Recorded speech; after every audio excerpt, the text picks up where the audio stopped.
నమస్తే. శ్రీ గురుభ్యో నమ. శ్రీమాత్రే నమ. ఆదిత్యాయ చ సోమాయ మంగళాయ బుధాయ గురుశుక్రశనిభ్యే రాహవే కేతవే నమ.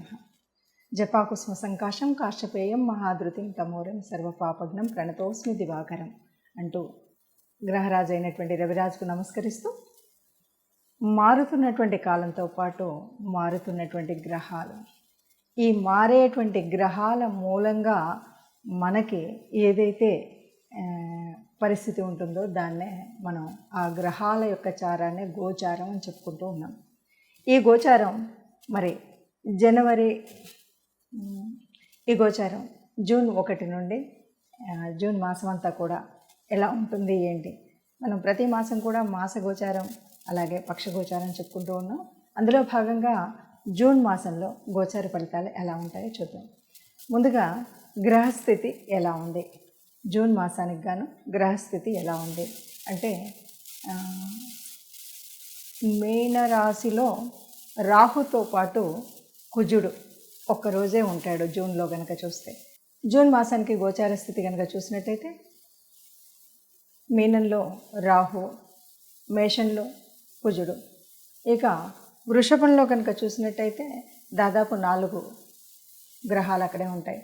రవితో పాటు గురు, శుక్రుడు, బుధుడు వీరందరూ కూడా ఒకే స్థానంలో ఉండడం, అలాగే కన్యలో కేతువు, ఇక మిగిలినటువంటి శని మనకి కుంభరాశిలో కనిపిస్తున్నాడు.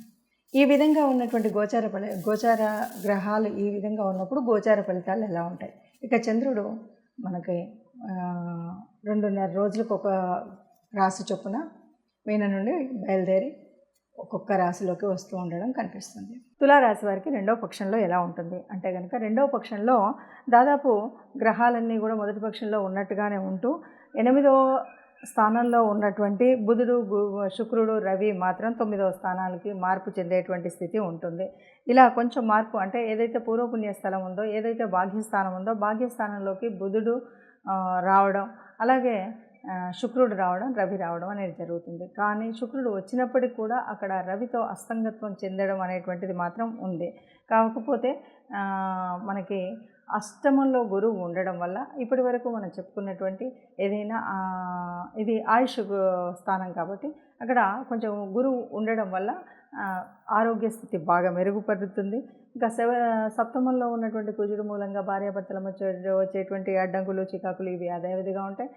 సంతాన స్థానంలో కూడా శని ఉన్నాడు కాబట్టి వాళ్ళకి కొద్దిగా ఏదైనా దీర్ఘకాలికంగా వచ్చేటువంటి జ్వరము లేకపోతే ఇలాంటివి వస్తూ ఉంటాయి. లేకపోతే ఎండాకాలం కాబట్టి వచ్చేటువంటి ఉంటాయి. చాలా జాగ్రత్తగా ఉండాలి. అలాగే రాహు 6లో ఉండడం వల్ల కూడా కొంత అనారోగ్య పరిస్థితి అయితే మనకు 2వ వారంలో కూడా కనిపిస్తుంది, 2వ పక్షంలో కూడా కనిపిస్తుంది. ఈ తులారాశి వారికి మనం మొత్తం ఓవరాల్గా చూసినట్టయితే నెల యొక్క ప్రారంభంలో కొంత విశేష ఫలితాలు కనిపిస్తాయి. తదుపరి మనం చూసేసరికి సామాన్య ఫలితాలు కనిపిస్తున్నాయి. ఎందుకంటే మారినటువంటి గ్రహాల మూలంగా ఆనందభరితమైనటువంటి ఏదెట్లా ఉన్నా సరే, గ్రహాలు ఎక్కడున్నా, పరిస్థితి ఎలా ఉన్నా కూడా మొత్తంగా మాత్రం ఓవరాల్గా ఆనందంగా జీవించడం, ఈ నెలంతా కూడా చక్కటి ఆనందాన్ని అయితే పొందుతారు. కొంచెం మీరు చేయాల్సినటువంటి ముఖ్యమైనటువంటి విషయం ఏంటంటే, మీకున్నటువంటి కోపతాపాలని అదుపులో పెట్టుకోవడం, మాట్లాడేటప్పుడు తగు జాగ్రత్తగా మాట్లాడడం, ఎవరితో మాట్లాడినా కూడా పెద్ద చిన్నగా ఉండే అనేటువంటి భావాన్ని ప్రత్యేకించి ఉంచుకోవడం, ఇలాంటివన్నీ కానీ తప్పనిసరిగా చేసుకోవాలి.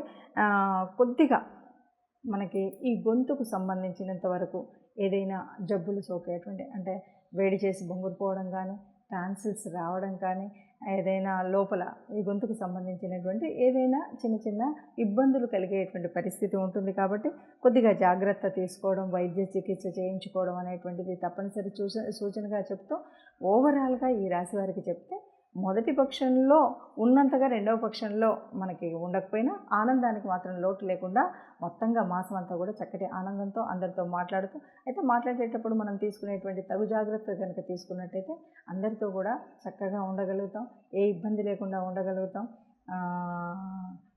మనం ఆరోగ్య పరిస్థితి కూడా మెరుగుపరుచుకున్న వాళ్ళం అవుతాం. చిన్నదైనా పెద్దదైనా అనారోగ్యం వచ్చిందంటే వెంటనే మనం వైద్యుడి యొక్క సలహా తీసుకోవడం అనేటువంటిది ఒక మంచి సూచనగా భావించి ఆ నిర్ణయాన్ని తీసుకుంటే మంచిది అని చెప్పచ్చు. ఇప్పుడు ఈ రకంగా ఉన్నటువంటి గ్రహస్థితిని బట్టి మరి ఎలా ఉంటుంది ఫలితం అన్నప్పుడు దాదాపుగా అంటే ఈ భూమి మీద పుట్టిన ప్రతి ఒక్కరికి కూడా ఆ గ్రహాల యొక్క అనుగ్రహం ఉండాలి. ఎందుకంటే ఇప్పుడు చెప్పుకునేటువంటి గోచారం కోటాను కోట్లకి ఒక రకంగా ఉంటుంది. అంటే కుంభరాశి వాళ్ళంటే ఎంతోమంది ఉంటారు, మేషరాశి వాళ్ళంటే ఎంతోమంది ఉంటారు. అంటే ఇలా అంతమందికి ఎగ్జాక్ట్గా యాక్యురేట్గా కలుస్తుందా అంటే మనకి అంత ఎగ్జాక్ట్గా కలగకపోవచ్చు, కొంత పర్సంటేజ్ మాత్రమే ఉంటుంది. మరి అలాంటప్పుడు ఎందుకు చెప్పుకోవడం అంటే ఇది చెప్పుకోవడం వల్ల మనం ముందు తీసుకోవాల్సినటువంటి జాగ్రత్తలు ఏవైతే ఉన్నాయో ఆర్థిక వ్యవస్థలో కానీ, ఆరోగ్య సమస్యల్లో కానీ, ఉద్యోగ వ్యాపారాదుల్లో కానీ, వివాహ బంధంలో కానీ, గృహ సంబంధమైనటువంటి కుటుంబ వ్యవస్థలో కానీ వాటి కోసం మనం ముందు చెప్పుకుంటూ ఉంటాం. మరి నిజమైనటువంటి గ్రహముల యొక్క స్థితి ఎలా తెలియాలి అంటే మన యొక్క పర్సనల్ జాతకం ఎలా తెలియాలి అంటే తప్పనిసరిగా మన యొక్క జన్మ కుండలిలో ఏ ఏ గ్రహాలు ఎక్కడెక్కడున్నాయి, ఏ దశ నడుస్తుంది, ఈ దశతో పాటు మరి జన్మకుండలిలో ఏ గ్రహాన్ని అంటే లగ్నాన్ని ఏ రాసులు చూస్తున్నాయి, రాసుల్లో ఏ రాసుల్లో ఏ గ్రహాలు ఉపస్థితిలో ఉన్నాయి, అంతేకాదు దృష్టి ఎలా ఉంది, యుతి ఎలా ఉంది, ఏ రాశి యొక్క దశ అంతర్దశ నడుస్తుంది, ఏ గ్రహం యొక్క దశ అంతర్దశ నడుస్తుంది, ఈ విషయాలన్నీ కూడా మనకు తెలియాల్సి ఉంటుంది. మరి ఇది ఎలా తెలుస్తుంది, తెలిస్తే ఏంటి అంటే సహజంగా మనం మాసఫలాలు ఇవి చెప్పుకున్నప్పుడు ఏం చేస్తామంటే మారుతూ ఉన్నటువంటి అంటే ఇప్పుడు ప్రస్తుతం మారుతూ ఉన్న ఫర్ ఎగ్జాంపుల్ రవితో పాటు గురువు, శుక్రుడు, బుధుడు వీళ్ళంతా ఒకచోట ఉన్నప్పుడు ఏమవుతుంది, వీళ్ళ యొక్క ప్రభావం తగ్గుతుంది. కాబట్టి మనం ఏం చెప్తూ ఉంటామంటే గురు ప్రభావం, శుక్ర ప్రభావం, గురువు శుక్రులు అంటే మనకు సహజంగానే చాలా పుణ్యాన్ని ఇచ్చేటువంటి గ్రహాలు. అలాంటి గ్రహాలు అస్తంగత్వంలోకి వెళ్ళినప్పుడు కొంత అనుకున్నటువంటి మనకు అశుభ ఫలితాలు రావు, అశుభ గ్రహాల మూలంగా వచ్చేటువంటి ఫలితాలు రావు. కాబట్టి మనం ఏం చేయాలి అన్నది మనం చెప్తూ ఉంటాం. అందుకను జన్మజాతకం జన్మకుండలి ఉండి జాతకంలో ఉంటే చూసుకుంటే అది ఒక విధానం. అలా లేకపోయినా ఈ గోచార ఫలితాన్ని చూసినట్టయితే ఈ మాసానికి గాను ఈ మాసంలో ఎలా ఉంది అంటే మొదటి పక్షంలో దాదాపు గురువు పూర్తిగా రవితో ఉండడం, తర్వాతి కాలంలో అంటే ఈ నెలలో సగభాగము గురువు రవితో ఉండడం, తర్వాతి సగభాగంలో శుక్రుడు రవితో కలిసి ఉండడం, ఇలాంటివి ఉన్నాయి. కాబట్టి ఏం చేయాలి అంటే గురువు, శుక్రుడు వీళ్ళందరికీ కూడా మనకు కావాల్సినటువంటి గురువు గురించి మనం గురువు యొక్క ఈ అస్తంగత్వ దోషం ఉండకుండా ఆ ప్రభావం ఉండాలి అంటే గురు సంబంధితమైనటువంటి దేవాలయాలకు వెళ్ళాలి. అంతేకాదు ఆ గురువారం రోజు కాస్త పసుపు వర్ణం ఉన్నటువంటి బట్టలు కట్టుకోవడం, లేకపోతే ఎవరికైనా ఏదైనా ఎప్పుడైనా దానం ఇస్తున్నామంటే ఆ పసుపు వర్ణం, లేకపోతే శనగపిండితో చేసినటువంటివి ఏవైనా దానం ఇవ్వడం, ఇలాంటివి మనం చేస్తూ ఉంటాం. అంటే అలాగా శుక్రగ్రహానికి వచ్చినప్పుడు కూడా అదే పరిస్థితి. అంటే గురువుడు, శుక్రుడు వీళ్ళందరికీ సంబంధించినటువంటి దాన ధర్మాలు చేయడం, ఆ సంబంధితమైనటువంటి దేవాలయాలకు వెళ్ళడం. అదే కాదు అంటే తప్పనిసరిగా నవగ్రహ మండపం అయితే ఉంటుంది ఏ దేవాలయంలోనైనా, నవగ్రహ మండపానికి వెళ్ళి మనం నవగ్రహాలకి ప్రదక్షిణ చేయడం, దీపం వెలిగించడం, ఇవి మీకు వీలైనప్పుడు తోచినప్పుడు ఈ మాసం అంతా ఉంటుంది. కాబట్టి మీరు గురు శుక్ర గ్రహాలు సరిగ్గా లేవు కాబట్టి గురువారం, శుక్రవారం నాకు ఇలా వీలవ్వట్లేదు అంటే మనం మాస మొదట్లోనే ఏ కోశాలకన్నా వెళ్ళి గోగ్రాసం కోసం వారికి కాస్త డబ్బులు ఇవ్వడం, ఇలాంటివి ఏదైనా చేయొచ్చు. లేదు ఇవేవి కాదు, మరి వాళ్ళు ఇస్తారో వాళ్ళు పెడతారో పెట్టరో గోగ్రాసం, ఇలాంటి అనుమానాలు మనకు చాలా ఉంటాయి. కాబట్టి అలాంటి పరిస్థితుల్లో మనం ఏం చేయాలి అంటే మీకు వచ్చినటువంటి గురు స్తుతి, అట్లాగే శుక్రగ్రహానికి సంబంధించినటువంటి స్తుతి ఇవి చేసుకోవాలి.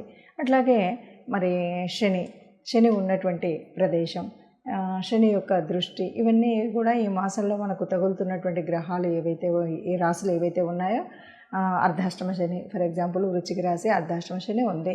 ఏం చేయాలి, శనికి సంబంధించినంత వరకు మనం అభిషేకానికి శివాలయానికి వెళ్ళి అభిషేకం చేసుకోవడం, లేకపోతే శని స్తుతి చదువుకోవడం, ఇలాంటివి చేసినట్టయితే మనకు ఉన్నటువంటి ఈ మాసం అంతా కూడా ఉన్నటువంటి గ్రహ దోషాల వల్ల, లేకపోతే సరి అయిన స్థలంలో గ్రహాలు లేకపోవడం వల్ల ఉండేటువంటి ప్రభావం ఏదైతే అది తగ్గుతుంది.